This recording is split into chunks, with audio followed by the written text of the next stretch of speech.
ETFs are one of the easiest yet best overall ways to invest in the stock market and build wealth over time, where there's a reason why investors are now choosing ETFs over mutual funds. And in this video, I'm going to simply explain what an ETF is, the key benefits to investing in the right ones, how to pick the right ones and invest into them, to finishing off with the common mistakes to avoid. Knowing that, my name is Sully, and all I ask is if you do find value in this content, that you consider hitting the like and subscribe button for future content like this. And so to get straight to it, let's first go over what is an ETF. Now the term ETF stands for an exchange traded fund, and all that means is that within one purchase, you would be able to own hundreds to thousands of different types of investments. And so the investments in the fund are selected based on if it is actively managed or passively managed. An actively managed ETF means that a professional fund manager, a real person, controls what investments are inside of the fund, where they have the ability to buy or sell the underlying holdings however they believe is best. A popular example here is an actively managed ETF run by Cathie Wood, that is the ARK Innovation ETF with the ticker of ARKK, that says right away in the overview that it is an actively managed ETF that seeks long-term growth by investing at least 65% of its assets in companies that are relevant to the fund's theme of disruptive innovation. Where a passively managed ETF, that's also known as an index ETF, is controlled by an algorithm with specific criteria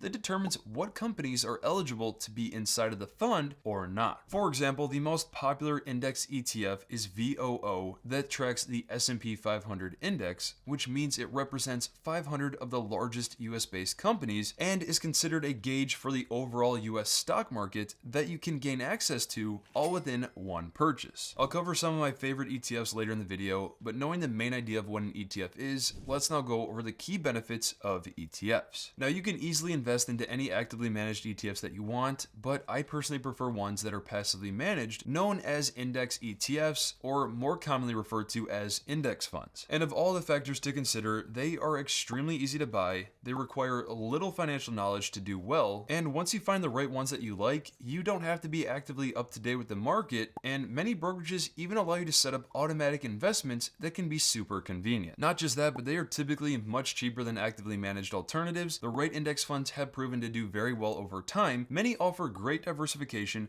while reducing significant risk, especially compared to picking individual stocks. ETFs as a whole also trade just like stocks, giving you flexibility to buy or sell whenever you want, assuming that the market is open. And the list continues because ETFs are known to be more tax efficient than mutual funds based on how they are structured, giving you more control over your taxes. They typically have no minimum required invested amounts, and because they're directly traded on stock exchanges, you can purchase them through nearly any brokerage firm. And that right there is exactly why ETFs are starting to take over the stock market. But with all types of ETFs to consider, things could get really confusing, so let's first go over how to pick the right ETFs. To start this off, there are numerous resources that you could use to find the right ETFs that fit exactly what you are looking for, and the first resource that you could use is called an ETF screener tool, where many companies you may use or know of offer this, like Fidelity, Charles Schwab, ETF.com, ETF Database, and many others that you can find online. This tool pretty much offers the ability for you to filter through all types of ETFs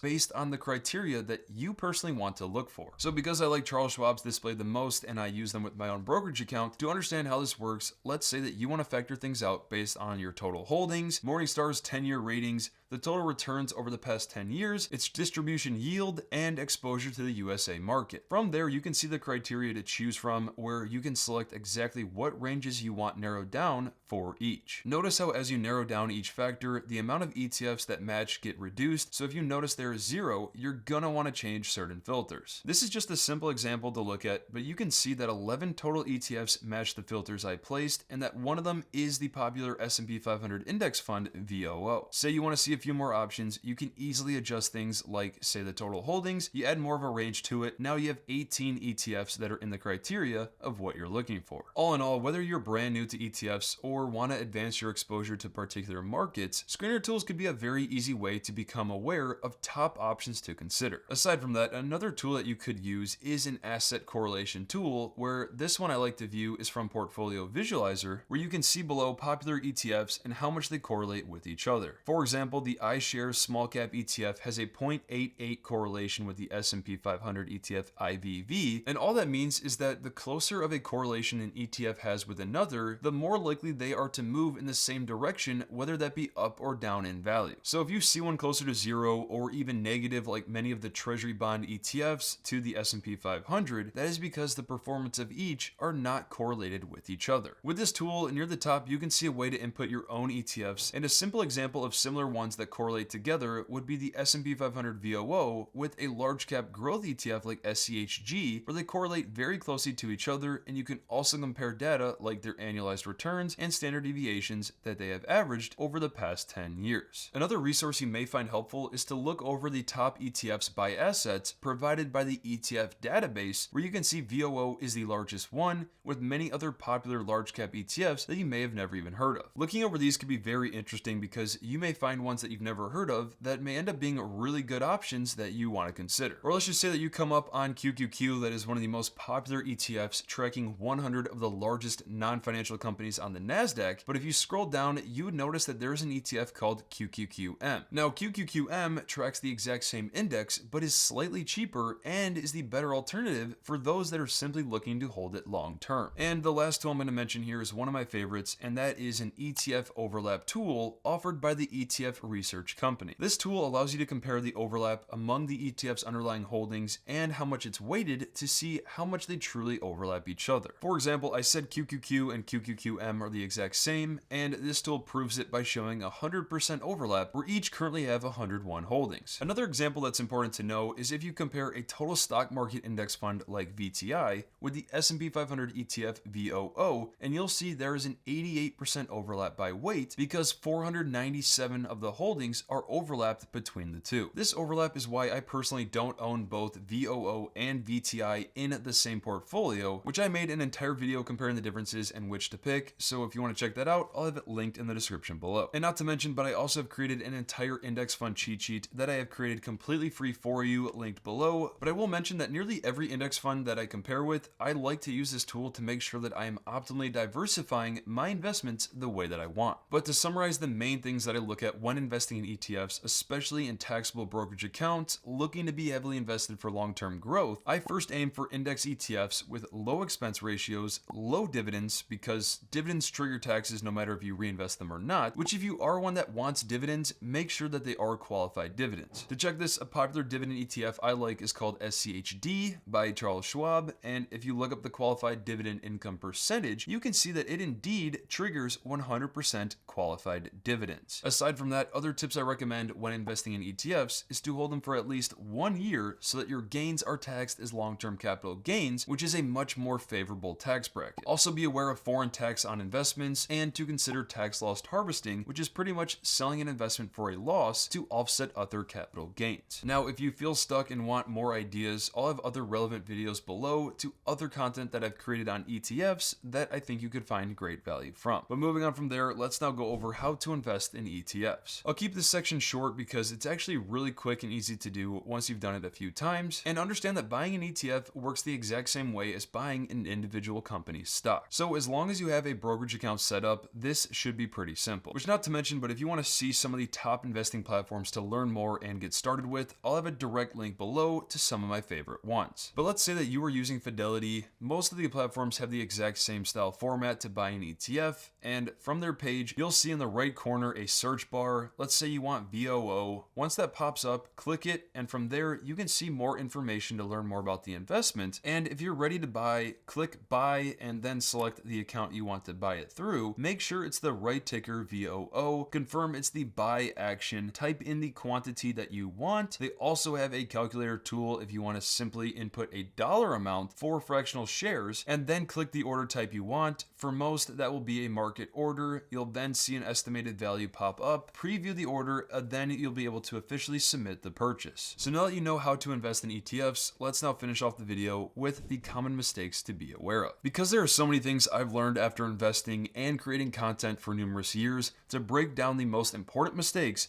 The first would be overlapping your investments. Say you have both large cap growth ETFs, SCHG, and VUG in your portfolio, just understand that they are very similar with an 86% overlap, and at least for me, I would rather just pick one and then set it and forget it. The next, number two, is not diversifying properly, where with ETFs, you really only need a handful of them, and especially if you invest into broad ETFs, the amount that you're going to need is even less. ETFs are super convenient because they're easy to gain great diversification, but let's say that you buy one sector ETF like SMH for your entire portfolio. If things went south in the semiconductor industry, your portfolio could be at significant risk. The number three is trying to time the market, where it has been proven and even recommended by the wisest investors like Warren Buffett that owning broad index funds like the S&P 500 are among the best long-term investments, so holding long instead of trying to time the market can pay off greatly down the road. The next is one of my favorites, and that is not understanding what you own. Many of these are more of a concern if you're investing into individual stocks, but let's say that you hear a new sector innovation ETF is going to explode in the next 5 years. I highly recommend looking into it further and understanding things like what are the top holdings, what are the largest sectors that it's exposed to, fees associated, historical data, and what criteria the companies in the fund are based off of. Knowing that, the number five is ignoring expense ratios, where whether you think it's fine or not, something like ARK with a 0.75% expense ratio can easily add up significantly over time. In fact, the difference alone, whether you believe it or not, could easily cost the average income earner hundreds of thousands of dollars over time. The next mistake, number six, is not setting up recurring investments. Now, if Warren Buffett says the best thing to do is buy a low-cost index fund and keep buying it regularly over time, and there's data to prove that at least the US economy has continued developing strongly over time, to me, that boosts my confidence and is why I heavily invest into the broad US stock market. And lastly is number seven, not understanding tax implications, because this can potentially lead to a high tax drag, which over time, for anyone watching this, could truly save you hundreds of thousands of dollars. So areas like dividend income being triggered or capital gains when you sell an investment for a gain, if you can improve in these areas, your future self will thank you later. With that said, don't forget that I've created an entire index fund cheat sheet that I'll have linked in the description below. And while you're at it, if you want to start investing on a new platform, I'll have a link in the description below to some of the top options available in the market, which depending on the one you get started with, I may earn a commission for it, which is greatly appreciated. And as always, don't forget to hit the like, subscribe, and notifications button for future content like this.